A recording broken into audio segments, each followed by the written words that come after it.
Let's try that again with my mic on.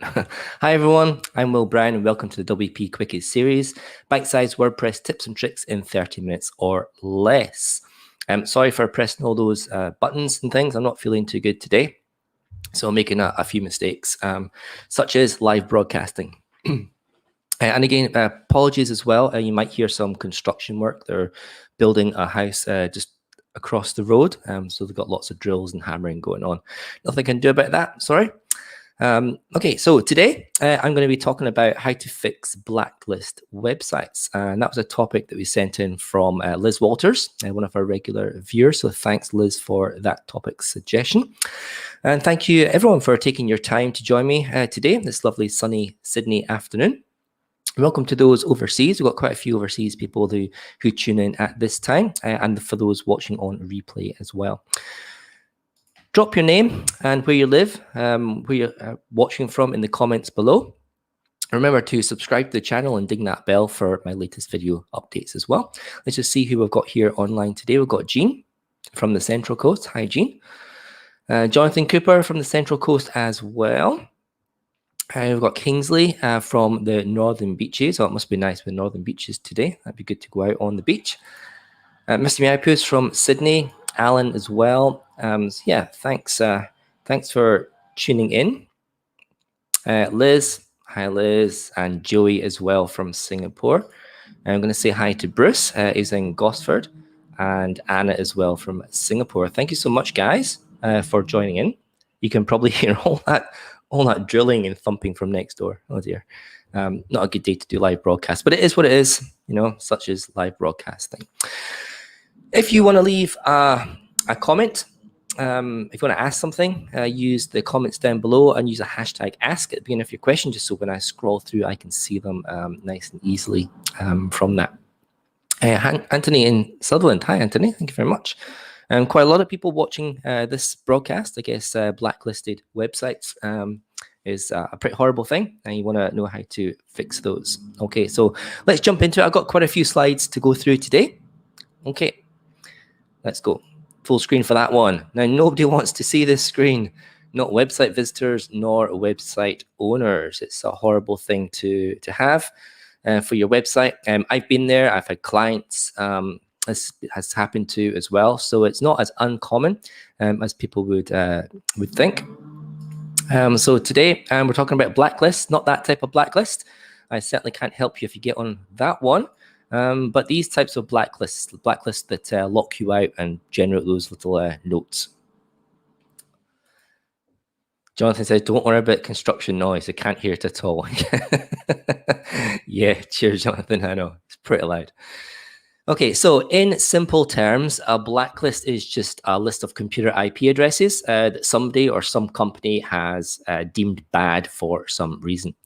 Now, Google and Bing, they maintain their own blacklists for their search engines, and you'll find that some of the antivirus companies like Norton or Kaspersky also maintain a list of suspicious websites as well.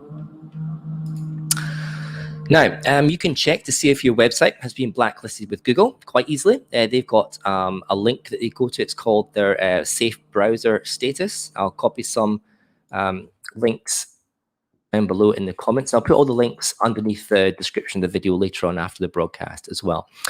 But yeah, so you can go to there. So it's the safe browse and search. You type in your URL, and if it's found any malware stuff, then it will highlight that there. I've done a quick check on one of my URLs that said no unsafe content found. So that's a really, really quick way if you want to check your site or your client's site, just to double make sure that Google has listed it, you know, if that's something you suspect. But if you're looking for a more comprehensive tool, there's a great online service, and it's free, called VirusTotal.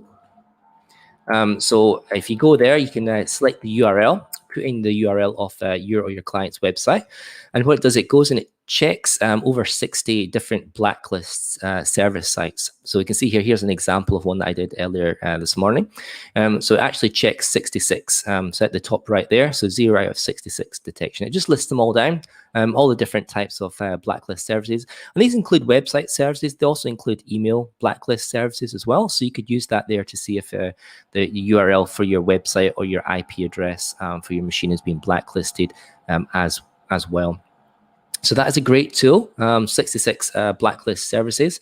That'll definitely, if you're going to do client reports or a client site that's being blacklisted, that's probably the best place to go at the moment, just to find out which lists are blacklisted.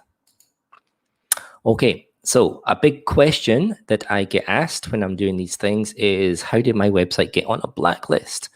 Now, of course, there's many different ways that your site can get blacklisted, but the most common way that a website's going to end up on a blacklist is after it's been hacked and malware has been uploaded. So unfortunately, when the hackers get hold of your website, they want to do something with it. And so you normally get lots of malware to try and phish your passwords or your client customer details. So any kind of suspicious stuff like that. Crypto miners as well is a popular hack at the moment. So they install a little JavaScript crypto miner. So they use all the client websites when they're visiting your website. It downloads a little bit of JavaScript and runs a client crypto miner in the back end, which is mining all the cryptocurrencies. So I've had quite a few clients over the last couple of years that have had their website just looks normal. Like there's nothing suspicious about it except for this little crypto miner that the hackers have placed to try and make money on that. Now, another common way to get on a blacklist is via shared hosting, where another bad site on your shared server gets their IP blocked. And because you're on a shared server, it's the same IP address for the web server that all these different websites share. And the result is that all traffic, all websites coming from that server gets blacklisted. Well, that's not a good thing. It's definitely a cross for shared hosting from me. I don't like it. I don't like shared hosting at all. Another common way you might get blacklisted is if your site is under cyber attack. Now, there's nothing much you can do about that. There's nothing much you can prevent. If someone's decided to target your website maliciously with a bot attack. However, just for safety, your website could be put on a blacklist just to stop people from visiting that and from becoming part of that cyber attack. So blacklisting is bad for your reputation. It's bad for your business. Additionally, search engines, they can penalize blacklisted websites. They can lower your website rankings as well. And lower rankings, well, of course, that could have lasting adverse effects on your organic traffic and your overall conversion rate. So pretty bad all in. So if you do get blacklisted, or if your client gets blacklisted, then you have to act to remove that site from the blacklist pretty quickly. Otherwise, it's going to tarnish your reputation and your rankings. Mr. Miapio says, for the crypto mining ones, wouldn't you notice higher CPU usage from your host? Yes, you can notice that. Oh no, actually, probably not, because what the crypto mining ones do is they use the client's browser. So it's not affecting your website. And you just deliver a bit of JavaScript as a malware package.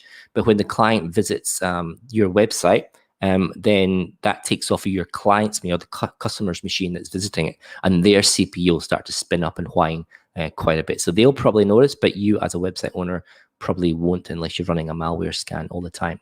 That's a great question, Mr. Miapius. Okay, so let's jump in. How do you fix your blacklisted website? Hopefully your website isn't in as bad a shape as this car. It looks a bit of a wreck. But you can follow these 5 simple steps to fix your blacklisted website. So let's go through these steps each one.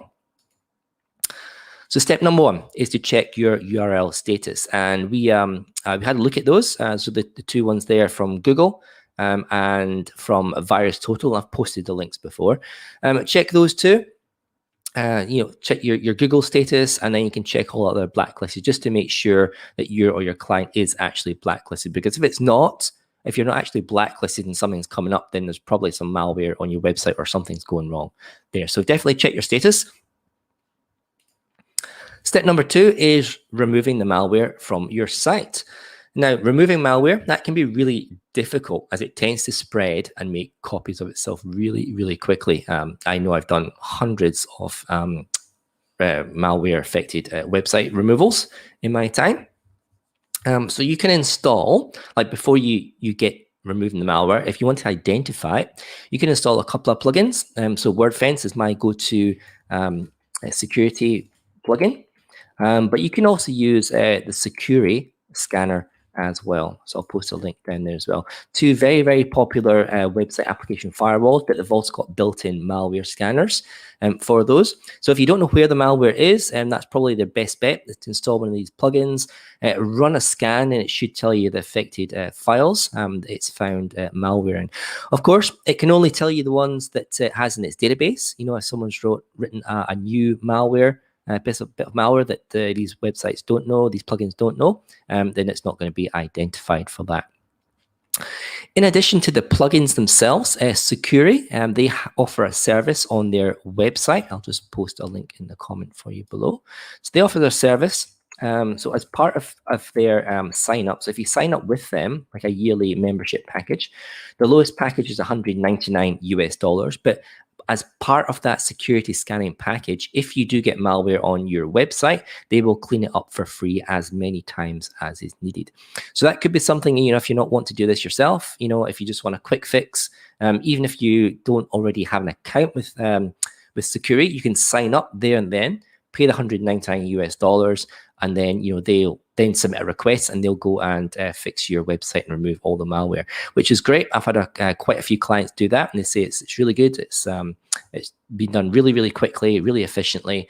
And of course, you know, what's $199 US compared with losing thousands in business transactions and business branding as well, when people don't want to come back to your website. So definitely worthwhile considering as part of your removing malware step. Now, if you want to do this yourself, I recommend rebuilding your entire WordPress website. And this is pretty much what Securi do as well. So build it from the source of truth repositories. So I'm going to go through some of these steps here for you. Let's see, does this work? Click on next. There we go. Okay, so step 2, or the step in step 2, is you want to download a recent, it could possibly be infected backup of your site, but it needs to include the database SQL. You want to get the data from there, as much data, clean data as you can out of there before you scrap your website. Now, if you've got an e-commerce website, or if your site has user registrations, you're going to need to export all that data. So using something like WP all import or all export, and I'll copy the link down there.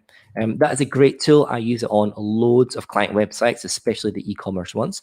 So you want to try and extract that data, all the users, all the products, all the orders, all that kind of non-WordPress related data. You want to suck that out of your website before you go rebuilding anything, because you need to replace that back afterwards. Okay, so once you've got the data, once you've got the backup files, what you want to do is you want to zap everything on your website hosting folder. So clear it out completely blank, and take a screenshot of it as well. So you can show the review people what steps you've done, that you've actually, you know, you've got rid of everything. So that's the malware gone definitely, because there's nothing there. Next step is to go into your database system and drop all those database tables. Don't delete the database. You don't need to delete that. Just drop all the tables, and then you can. That means that there's nothing in the database there that can be attributed to malware. So that's you. You've got nothing on your web hosting. You've got an empty database. Now you can start rebuilding from scratch. So download all those plugins and all those themes that you use in your WordPress website from the trusted source. So if you are using the free plugins, download them from the WordPress.org repository. If you've got some paid plugins or a paid theme, then make sure you log into your account dashboard where you purchased those from and download the copy from there. Don't rely on somebody else's website.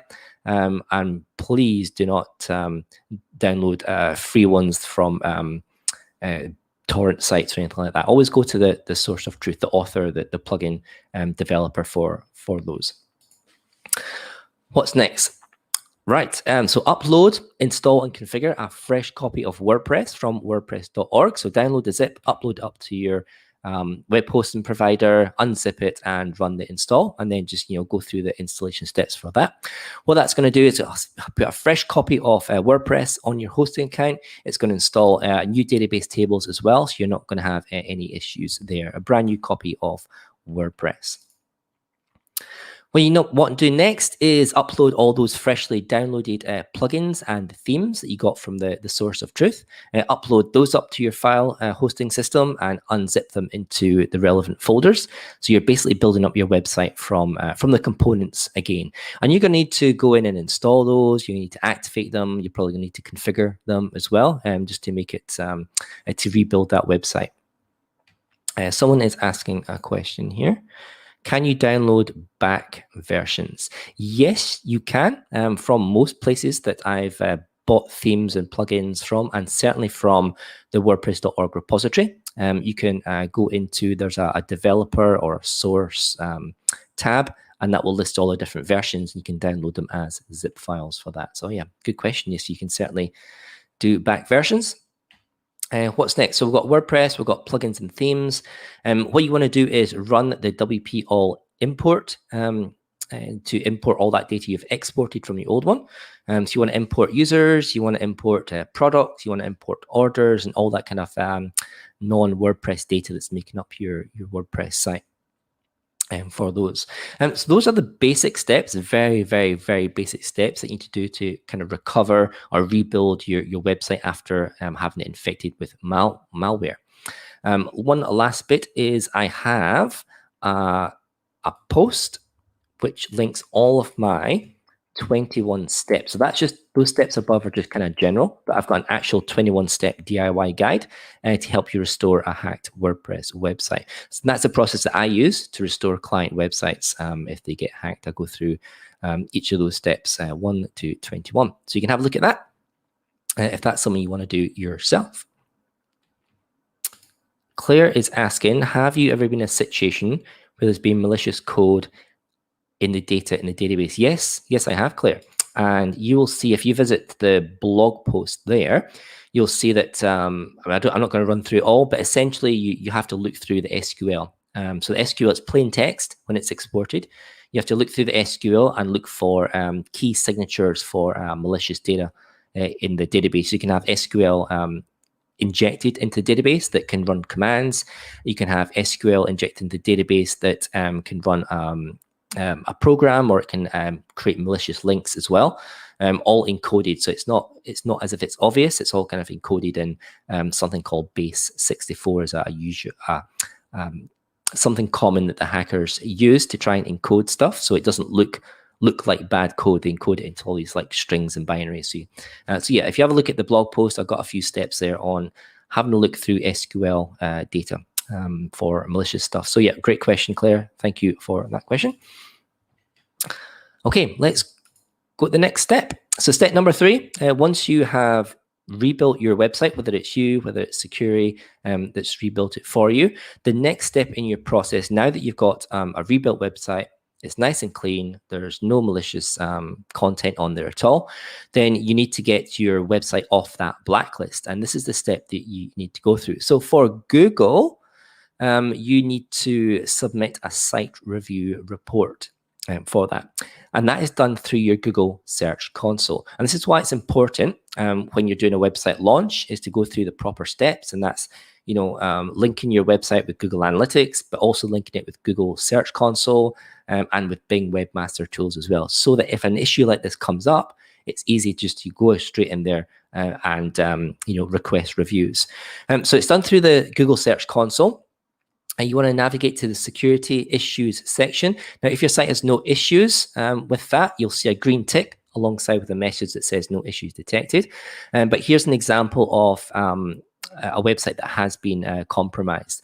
And so if there is something there, you're going to see this big exclamation mark, and it's going to tell you how many issues are detected. And then underneath that, it's going to list the actual issues itself. I've just snipped, I clipped the top from there. But the important part here is the request review button. So you click on that, and then that will open a Google form, and they're going to ask you several questions about your website as to what it was compromised with, what steps you've taken to resolve the problem. And when you click on the request review, that's going to go to a human team. So a human team will look at your website, they'll review it, and they'll get back to you. Hopefully, they'll automatically lift the ban, but sometimes they can come back and ask you for additional clarification that you have to submit. So this is why you need to do this really, really quickly. Don't leave it lying around, because sometimes it's a bit of a process. It can take some time to see that. Geophotography and art. There is a good topic for future, how to look at base64 code when you see it and how to decrypt it. Yep, I can pop that on as a topic. That's certainly a interesting example. And yeah, there's lots of online tools that allow you to encrypt and decrypt base64. Okay, so step 3. So we've submitted your site for review for Google, and hopefully if everything's going well, if you went through all the steps above, then Google will automatically lift that blacklist and they'll whitelist your website, and you won't get that horrible red screen anymore. Now, Bing has a similar process in their webmaster tools. I'm not going to go through it. It's pretty much the same process. But if your site has been blocked by an antivirus company, you're going to need to go on to the relevant company website and find their form to submit a site review as well. Now, for Norton's probably one of the more popular virus scanners out there for PC and Mac. They've got something called a safe web. So there's a link below. You click on safe web and you basically register as a site owner. And then there's several questions as well that they're going to ask you about the website in order for them to review the site and then whitelist it again. Okay, so that's step 3, and we're basically asking Google and the other places to have a review of the website, make sure it's got no malware, no issues, and then to whitelist it to remove it from that blacklist. So that's obviously an important step for that. But afterwards, don't just stop there. If you haven't already done so, install a web application firewall plugin, a WAF. I'd set it to scan your site. Make sure you include external files and make sure you scan it at least daily. So I recommend WordFence. That's what I use on all my clients and all my websites. I've sent you a link for security as well. That's another good one there. But also, probably the third top one in there is iTheme Security, or it used to be called Better WP Security. And I've sent a link there for you. Anthony's got a question. Is email much different or comment spam? Comment spam, you're probably not going to get too much. You're probably not going to get blacklisted for comment spamming. But for email is a different kettle of fish. So email blacklisting is basically when you're sending out lots and lots of emails from your computer to your web server. Yeah, it can be flagged for that, especially if a lot of people are clicking on spam. You know, when they receive the email, then that's a big red flag, and it can blacklist your IP address. So the process is kind of similar in getting delisted, but obviously you got no website to deal with. It's just like the email service. That's why if you're going to send emails out, don't send them from WordPress. Send them from a proper email service like MailChimp. Or ActiveCampaign or something like that. Okay, so step 4, as well as installing a firewall, what you want to do is you want to make sure you're doing some WordPress best practices as well. So I've got some best practices here. Make sure you're using some complex passwords so that people can't guess your password and get in. Make sure you're logging out of the WordPress admin area when you're finished. Don't just kind of leave your session. It's probably okay on your own computer, but certainly if you're using a laptop or if you're using the public computers, a library or something, make sure you always log out of WordPress as well as your Windows or Mac session. If you've got people who are logging into your website, if you've got members, if you've got shoppers that are logging in at the time, make sure you log them out if they're being idle for a while, because you don't want them to leave their sessions open and then somebody come along and hack their session when they've been logged in. So it's a fantastic little plugin. It's called Inactive Logout. I've sent a link there in the comments below, and you can set a time for inactivity, and after that set time, it just logs the users out, so keeping everyone nice and safe. Make sure that you use two-factor authentication for your logins from that point onwards. And for people who are registering new accounts, make sure they have to use two-factor authentication as well. It just doubles up security. It gives you something extra that the hackers don't have access to. So it's really, really difficult to try and brute force their way into a username and password if you're using two-factor authentication. Next up, maintain proper file permissions. So what I mean by that is most hosting is Unix-based, not Windows-based, and Unix has different codes for controlling the access of who can access the file. So the web server, a group, or just general visitors. So in general, folders on a Unix file should be permission 755. And files should be 644. And those numbers, I'm not going to go into those numbers here. You can Google those on the web. But that's like the basic file permissions to stop people being able to edit the files and edit and use the files in the ways that they shouldn't be able to do. And consider using an activity log plugin. There's lots there. Probably the best one is called Stream. I've not got a link for that, but you can Google Stream WordPress for those, and it just it logs everything that anyone does within when they're logged into a WordPress website. So if you're trying to track activity, that's probably just a good thing to monitor to make sure that people are behaving themselves after that. After you've rebuilt the website, to make sure that they're not the ones that are compromising the website. Again, geophotography is how long do you recommend for inactive logout? It's a great question. I guess that really depends on what the people are doing on the website. If you've got people who are editors who are writing some content, perhaps their process is more creative and they have to think about content. Maybe they're writing stuff down, getting inspiration, and then going back to the keyboard. So they might be away for 15, 20 minutes at a time. So it's really dependent on how your users are using your WordPress system. Obviously, you don't want to be logging everyone out after 5 minutes. That's just going to annoy people. But yeah, set a good time, maybe 60 minutes, 45 minutes, 60 minutes, half an hour would be a reasonable time, I think, to set. But again, just judge that by who's logging into your website and what things they are doing. Just ask them. Lisa asks, Stream is awesome. Stream is really, really good. It's an all event activity log. It logs everything that anyone does within WordPress all the time. Now, put monitors activity logs on for a little while.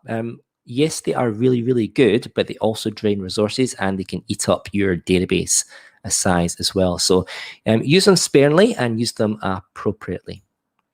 Geophotography asks again, can you conditional logouts for people like editors? I'm not sure, to be honest. You can have a look at that inactive logout. I just had a quick look at it. There's probably other ones that allow you to use role-based logouts, but for that one, I'm not too sure. So you need to investigate that one yourself. But yeah, that's a good question. Okay, are we done here? Oh, best practices. Okay, I've got another blog post. I've not got a link to that one, but you can have a look on my website anyway. Just go on to zeropointdevelopment.com and search for WordPress security best practices. It's a video of the talk I gave at one of the WordPress Sydney meetups, I think back in, well, it would have been beginning of 2019, maybe end of 2018. I just, it rounds out all the different types of security topics and issues around about WordPress. It's quite long. It goes for about an hour.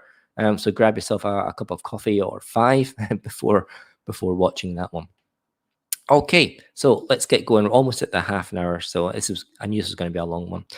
So step 5, so this is the final process. You want to be able to fix your reputation. Now, fixing your reputation after being blacklisted is going to be really, really hard. And you may not get all your customers or visitors back after something like that. You just need to be realistic. You're going to turn off a fair few amount of people if they've seen that your website has got this malware linked to it. But rather, I always suggest, so I always say to my clients that they've went through this situation, rather than sweep the incident under the carpet, I suggest that they take the opportunity to write an article about it. Be open. Publish the article on the website, pin it to the homepage as well. It's not something you're proud of, but it's something you want to be open about. So in that article, if your website has like an active user or client base as well, send them a personal email explaining what's happened and the steps that you've taken to solve the issue. And that's what you want to basically write about in this article. Explain how it came about, how you found out, what you've done to resolve the issue, what you've done to secure your website going forward for that. So just be as open and honest as possible. I think that's the best policy if you've been come under, or your client has come under this issue.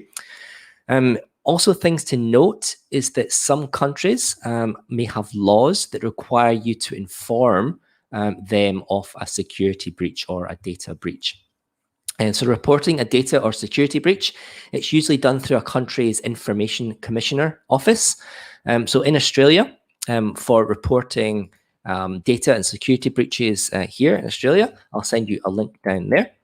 So there's a link to one of the government websites there, and they in turn, it links to the Australian office the office of the Australian Information Commissioner, and that's a link to their office down there.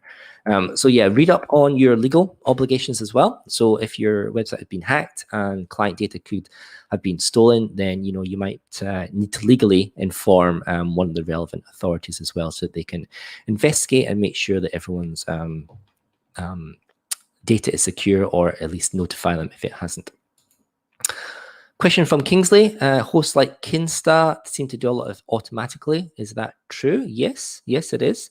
So if you're going with one of these WordPress managed hosting companies like Kinsta, like Pagely, like WP Engine, they have a lot of this built in. They have a lot of malware scanning built in. And because, they don't want to get a reputation as being a company that gets hacked all the time. So this is just kind of doubling up on, kind of focusing on like a general website security. And I'm not saying that if you're on Kinsta or in WP Engine not to do this and you're going to be all safe.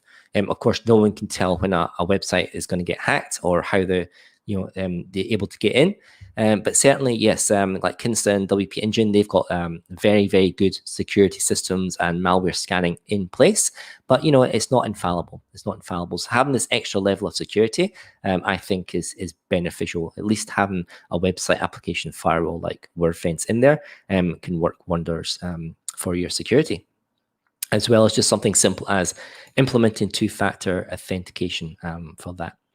Okay, I'll keep an eye on the iPad. I don't think there's going to be any additional comments because we've done those throughout the talk. So that is great. Thank you so much for your questions. That was super. Hopefully, that's given you an overview and idea as to how to resolve an issue with blacklisting. Blacklisting themselves are not bad. In fact, they can be seen as like a force for good, stopping the spread of like malware and scanners. And, it's unfortunate to find your website in that situation if you do, but just remember to act quickly to resolve the issue and request a review to whitelist your website as soon as possible.